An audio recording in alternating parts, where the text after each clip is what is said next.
కవినై కవితనై భార్యనై భర్తనై కవినై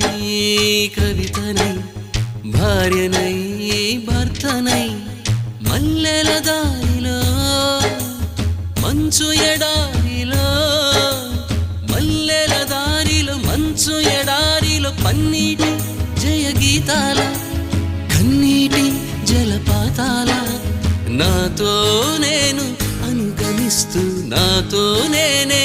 రమిస్తూ ఒంటరినై అనవరతం కంటున్నాను నిరంతరం కలల్ని కథల్ని మాటల్ని పాటల్ని రంగుల్ని రంగవల్లుల్ని కావ్య కన్యల్ని ఆడపిల్లల్ని జగమంత కుటుంబం నాది ఏకాకి జీవితం నాది